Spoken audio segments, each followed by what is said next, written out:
Well, folks, June 30th has come and it's gone. Was it the mass chaos that many feared and that I talked about a possibility frequently? No, it wasn't. Was it also mass nationwide protests? No, it wasn't. Nationwide protests, yes, but mass, no. I'm looking at 70 people in some of these demonstrations, and even the one in Durban, which is supposed to be the biggest one with Dudela and March and March getting together, that one wasn't even all that big, just a few thousand people at best. The ground views made it look like quite a few people from videos recorded on the ground. But the overhead views from drones and from helicopters proved that the crowds were anything but large across the country. In fact, it was quite underwhelming to say the very least. But it wasn't widespread violence. And in fact, the organizers of March and March, many of their wardens did a great job containing people, keeping it under control.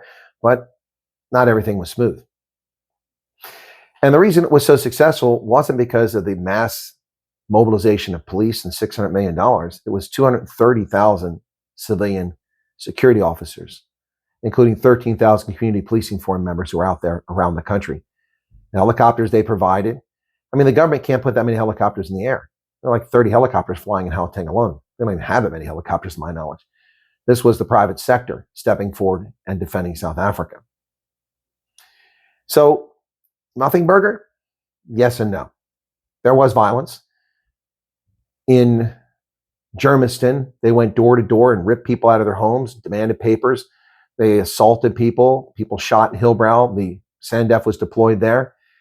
We've also had sporadic looting from Cape Town to Durban overnight. So hardly a nothing burger. Things happened. It wasn't the chaos we saw in 2021. But if you think the 230,000 paid security operators, maybe not 13,000 community policing, but they've got jobs too. They can't be there all the time. But if you think that 230,000 people are going to be on the street every day and every night, as long as Operation Dudela, and in this case, March and March, threatens to do this every Thursday until the foreigners are gone. So June 30th has come and went. The deadline by the domestic terrorist threat that came from March and March, foreigners out by June 30th, or what? What are you going to do? Here's a newsflash. There were more foreign nationals fleeing South Africa than participated in these marches across the country. Hands down. More Malawians fled the country from Durban than probably participated in this march in its entirety across the country.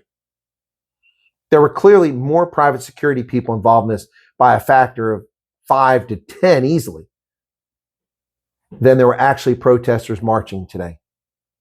But they claim their message has been heard.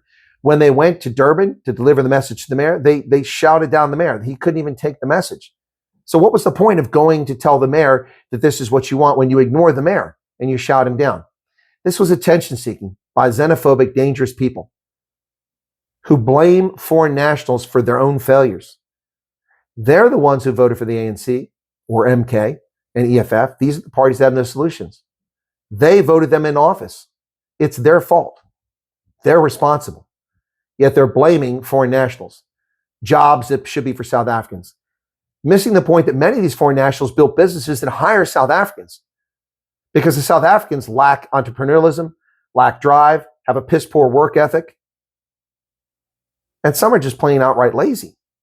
It may hurt some feelings, but that's the truth. Foreign nationals are not the reason South Africa's economy sucks. You need to look no further than the African National Congress. And as far as crimes being committed, far more crimes are committed by South Africans than foreign nationals. They love to blame foreign nationals all the time, especially illegals and the Zama-Zamas. And those are people who commit crimes. But the vast majority of crimes in South Africa are committed by South Africans. And oh, by the way, surprise, surprise, shouldn't be a surprise. 80% of the population, the overwhelming majority of these crimes are committed by Black South African men. Shocker, not in the least. And that's not bigoted or racist. That's just a statement of fact. All things being equal. In America, the majority of crimes are committed by white people because whites are 75% of the population. But per capita, proportionally, the ratio is a fraction of what happens with Black Americans. And in South Africa, it's just overwhelming numbers. The point here is that blaming foreigners is what they're doing, and they're not done.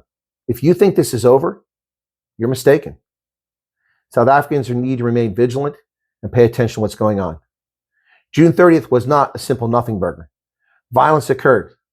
People were shot. People were assaulted. Homes were invaded. and criminals marching under the name of March and March threaten people, including South African citizens, demanding their papers. You have no authority or right to demand papers of anybody. They're criminals, those who did that. And it doesn't matter how many times Jacinta Nkabisi Zuma claims that it's all about getting illegal foreigners and turning them over to the police. That's not what's actually happening in South Africa. It's not over, folks. It can still get spicy. Once the police presence fades, once the private security guys go home or back to the properties they patrol, stand by. These people say they're going to do this every Thursday until the foreigners are gone. Well, on June 29th, there were 6 million illegal aliens in South Africa. On June 30th, there were 6 million illegal aliens in South Africa. It's now July 1st. There are nearly 6 million illegal aliens, minus a few tens of thousands perhaps. They've accomplished nothing other than giving South Africa a horrible reputation of xenophobia, Afrophobia, racism, bigotry and hatred, and blaming others. If it's not Jan van Riebeck, it's apartheid. If it's not apartheid, it's Donald Trump. If it's not Donald Trump, it's the foreigners. Maybe millions of South Africans need to take a look inside themselves and ask themselves why they continually vote for the ANC, MK, and EFF, and why they don't have a better work ethic. What say you, South Africa? Mzansi? Cheers.